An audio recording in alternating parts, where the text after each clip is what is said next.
자, 한 주간에 있었던 언론을 비판적인 시각으로 한번 분석해 보겠습니다. 민원연의 언론 어게인, 부산 민주언론 시민연합 문미진 모니터 팀장 함께합니다. 어서 오십시오. 어서 오십시오.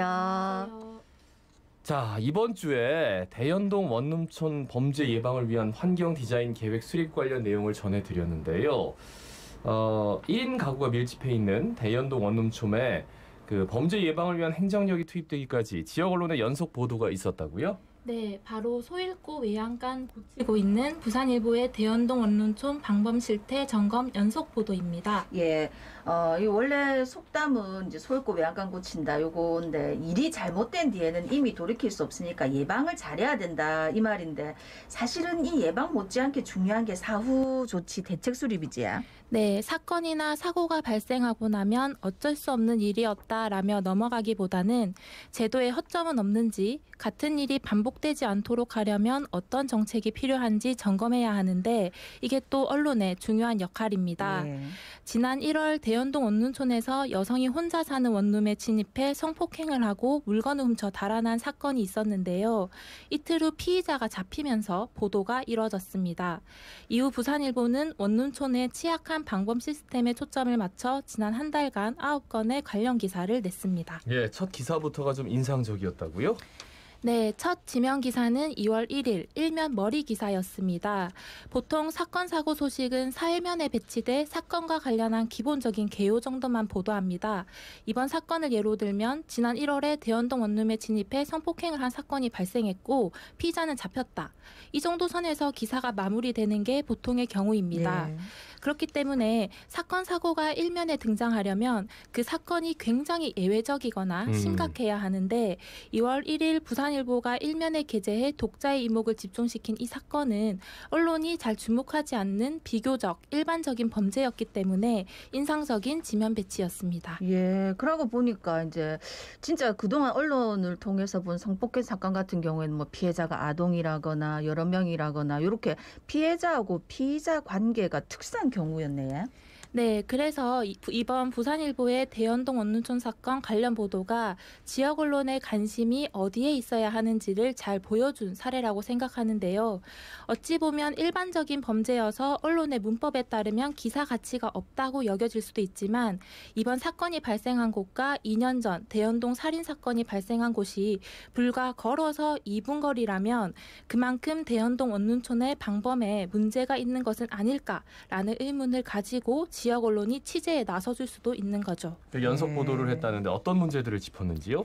원룸촌 강력범죄 대책으로 범죄 예방시설 우수 원룸 인증제가 도입됐지만 이 인증을 받으려면 CCTV를 설치하거나 방범창을 달아야 해서 임대인이 예산 부담을 이유로 기피하는 데다 지자체도 관심을 두지 않기 때문에 남구에는 이 우수 원룸 시설이 단 한 곳도 없다고 짚었습니다.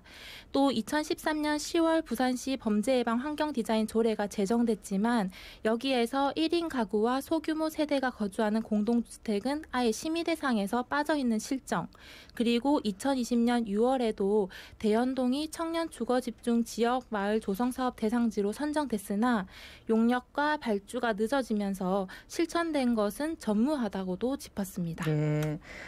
부산일보의 이번 연속 보도가 우리 지역 사회에 어떤 영향을 미쳤다고 보십니까?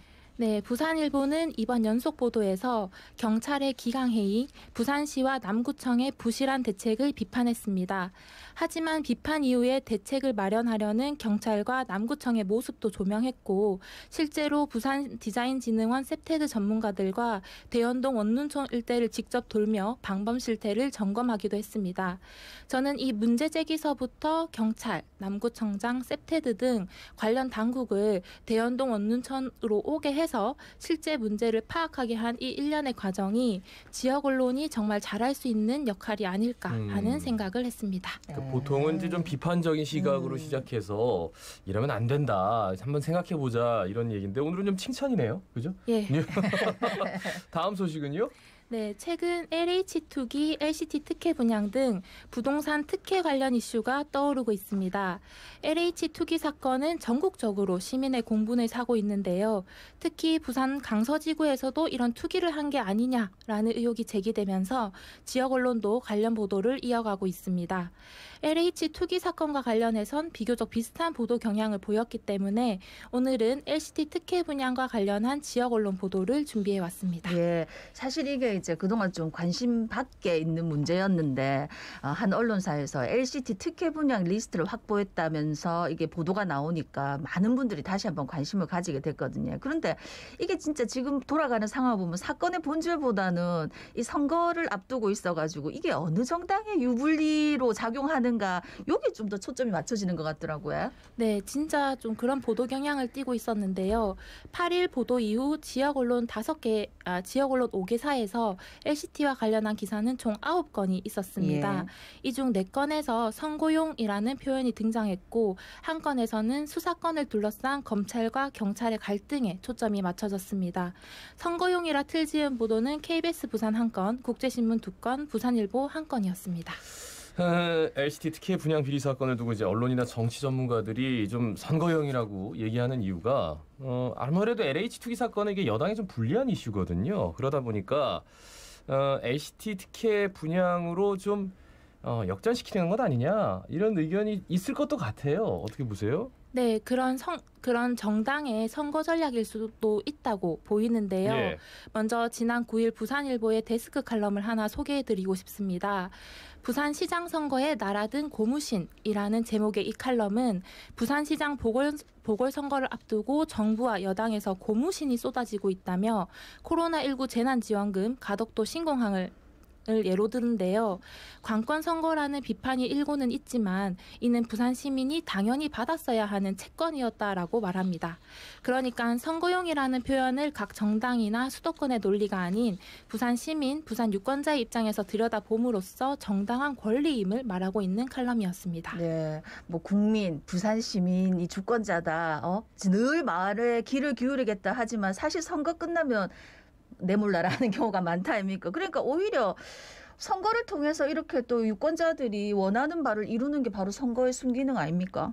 네, 그러니까 언론도 이번 LCT 특혜 분양 비리 사건을 단순히 보궐선거를 앞두고 나온 민주당의 전략이다라며 특정 정당의 유불리에 초점 맞춰 선거용이라 틀짓기보다는 선거를 앞두고 불거진 LCT 의혹은 부산 시민이 받는 또 다른 고무신, 정책의 특혜 청산 고무신이라는 생각으로 LCT 의혹을 명명백백하게 밝혀 정리해 나갈 수 있는 계기라고 보도해야 합니다. 그게 유권자 중심의 선거 보도이기도 할 거니까요. 예, 뭐 또 다른 경향도 있었다고요? LCT 네. 보도에서? 바로 되묻지 않는 언론입니다. 지역 언론 5개사의 보도 흐름은 크게 LCT 특혜 분양에 대한 진정이 경찰에 접수됐다. 근데 여기에 대해 LCT 측은 로비용이 아니라 영업용 리스트다라는 입장이다였습니다. 근데 일단 이제 이 사건에 대한 의혹도 전달했고 또 LCT 입장도 전달해서 큰 문제는 없는 게 아닌가 생각되는데.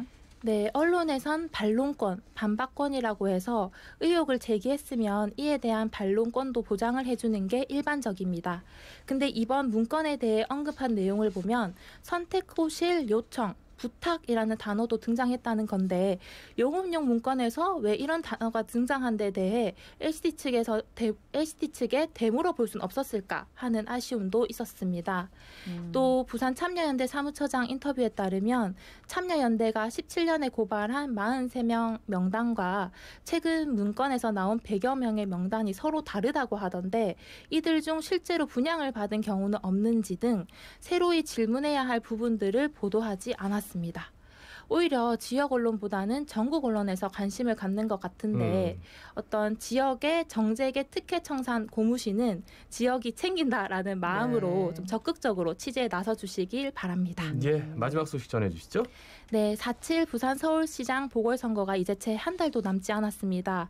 본격적인 선거 국면을 앞두고 2021 4.7 부산 서울시장 보궐선거 미디어 감시연대가 발족했는데요. 정치 셈법보다 정책을 묻는 보도를 원한다라는 기치 아래 언론의 선거 보도가 정책을 검증하고 비판해 시민의 올바른 선택을 돕겠다고 밝혔습니다. 부산시장 보궐선거 미디어감시연대는 3월부터 모니터 주간 결과를 발표하고 특히 이번 보궐선거는 그 원인이 전 부산시장의 성비위에 있는 만큼 선거 이후 성평등 모니터 보고서도 따로 발표한다고 합니다. 네. 더불어민주당과 국민의힘이 최종 후보를 확정한 3월 1주 지역 언론 선거 보도에 대해서는 양당의 경선 과정과 후보 행보를 보도하는 데 치중했고 지역 신문은 여론조사 보도에서 경마 중계식 보도를 이어갔다고 분석했는데요. 무엇보다 경선 과정 중에서 후보에 대한 의혹들이 제기되기도 했는데 이는 공방으로만 다뤄졌다고 비판했습니다.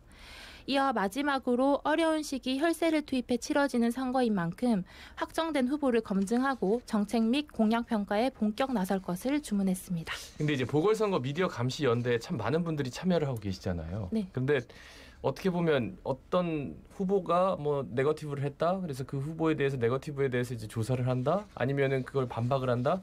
이런 것들을 참 균형 있게 보도한다는 게 그 지면의 분량이나 아니면 방송의 편성 분량을 네. 정말 기계적으로 이걸 중립을 찾아야 되는 건지 아니면은 이 사안에 대해서는 정말 조금 더 파야 되는 건지 이런 것들은 또 굉장히 좀 이견이 엇갈릴 수도 있거든요. 근데 저는 현장에서 뭐 모니터 시민연대 뭐 이렇게 참석도 해보셨잖아요, 팀장님이. 네. 어떠세요, 그런 면에서는? 그러니까 그래서 더 약간 많은 사람들이 모여서 계속 논의를 하는 논의하다 끝나는 네. 거 아니에요? 최대한 이 시간을 통해서 네. 또 문제점들을 계속 지적해 주시면 저희들도 또 어쨌든 앞으로 또 후보에 대해서 얘기를 할 때 참고도 될 거고요. 거기서 이제 논의하신 내용을 충분히 전달해 주시면 아마 조금은 개선되지 않을까. 그러니까요. 이 네. 내부적으로도 그냥 허투루 얘기하는 게 아니라 그만큼 많은 논의 과정이 있다. 예, 그 말씀을 좀 드리고 싶었습니다. 말씀 잘 들었습니다. 고맙습니다. 자, 부산 민원연의 문미진 모니터 팀장이었습니다. 부산 시민 여러분,